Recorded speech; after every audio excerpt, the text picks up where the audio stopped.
Sehingga ini menjadi D per dx dari fungsi, yaitu X kali Y ditambah dengan X pangkat 3, kemudian sama dengan yang ruas kanan juga diturunkan terhadap X dari fungsi Y kuadrat plus 1.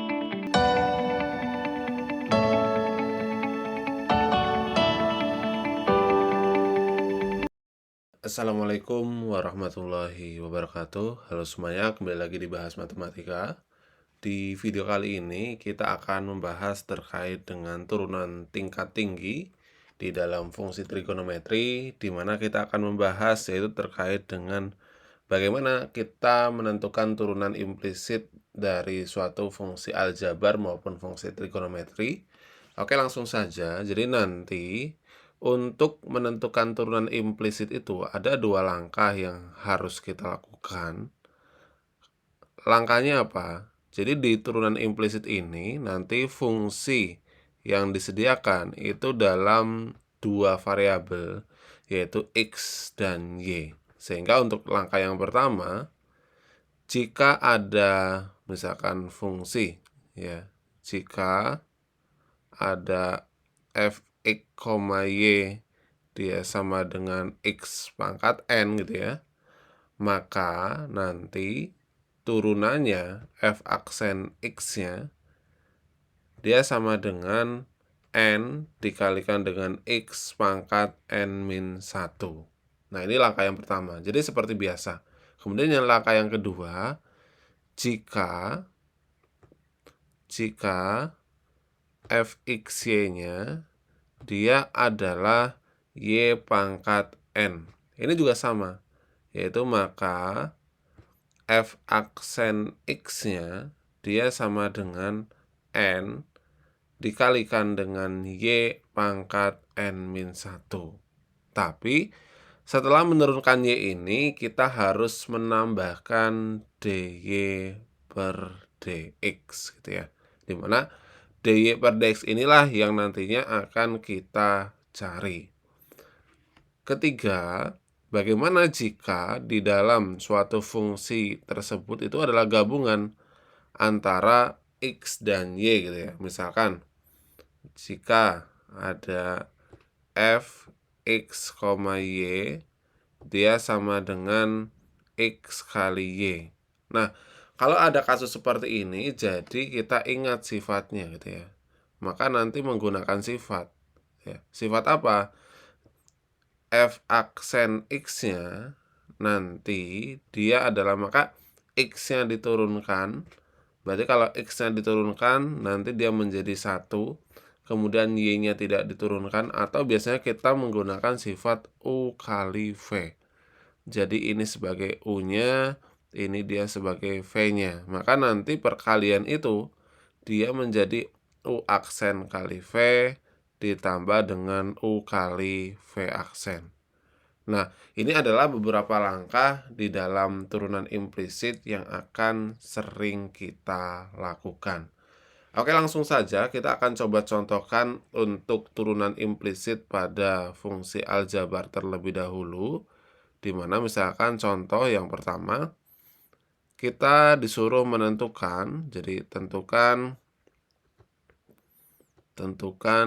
dy per dx gitu ya, dalam bentuk x dan y. Dalam bentuk x dan y dari fungsi berikut. Nah, misalkan fungsinya itu adalah x kuadrat ditambah dengan y kuadrat sama dengan 25. Nah, bagaimana cara kita menyelesaikan kasus ini? Nah, cara kita menyelesaikannya yaitu kita tinggal menurunkan masing-masing ruasnya. Jadi di ruas sebelah kanan ada x kuadrat tambah y kuadrat.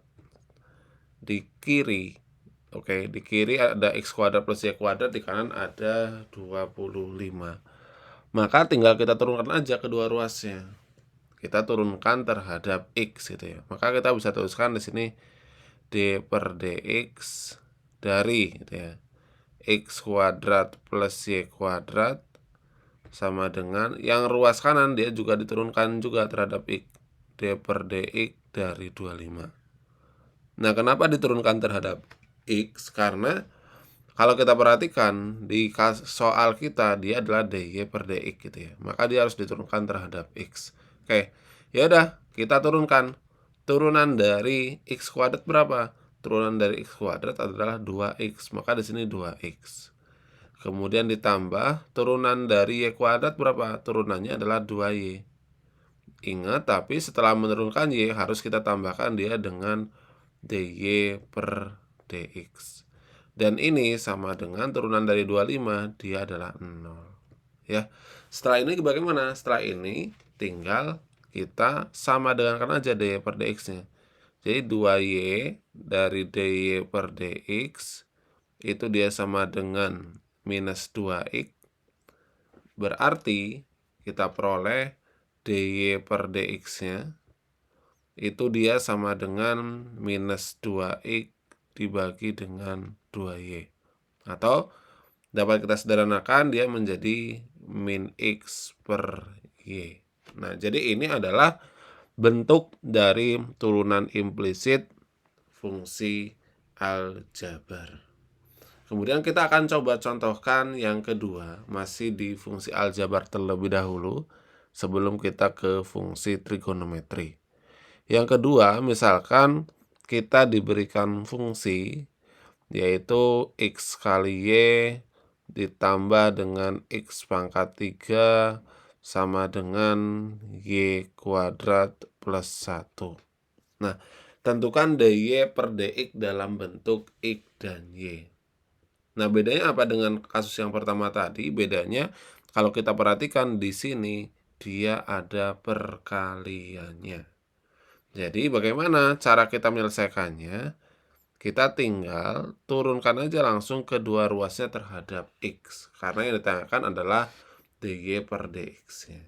Sehingga ini menjadi d per dx dari fungsi yaitu x kali y ditambah dengan x pangkat 3 kemudian sama dengan yang ruas kanan juga diturunkan terhadap x dari fungsi y kuadrat plus 1. Sehingga sekarang tinggal kita turunkan setiap ruasnya. Nah, karena ini perkalian, ini x kali y, jadi kita ingat, ini kita misalkan u, ini misalkan v gitu ya. Maka nanti turunannya itu adalah u aksen kali v. Maka kalau u aksen x diturunkan dia menjadi 1, maka kita bisa tuliskan dia adalah 1 dikalikan dengan y.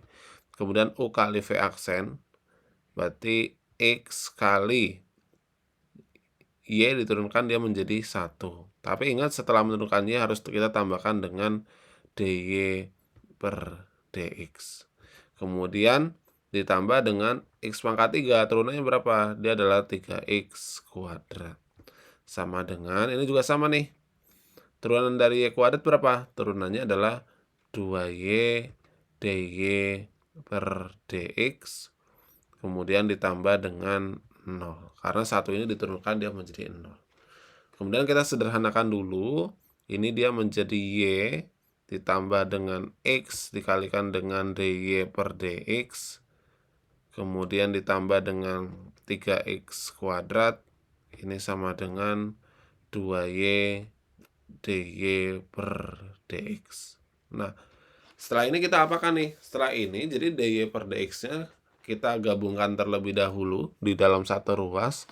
Berarti bentuknya ini menjadi x dari dy per dx. Kemudian minus ya 2y dy per dx. Kemudian yang tidak memiliki dy per dx-nya juga kita gabungkan. Yaitu menjadi minus 3x kuadrat minus y. Sehingga yang di ruas sebelah kiri dy per dx-nya dapat kita keluarkan. Berarti dy per dx sama dengan dalam kurung x min 2y itu dia sama dengan min 3x kuadrat min y. Atau kita peroleh bahwa dy per dx-nya itu dia sama dengan min 3x kuadrat min y dibagi dengan gitu ya x min 2y. Nah, ini adalah turunan implisit dari fungsi aljabar. Oke, semoga video pembahasan ini bermanfaat. Silakan jika ada pertanyaan terkait dengan turunan tingkat tinggi yang mana bentuk implisitnya bisa ditanyakan di kolom komentar, dan terima kasih.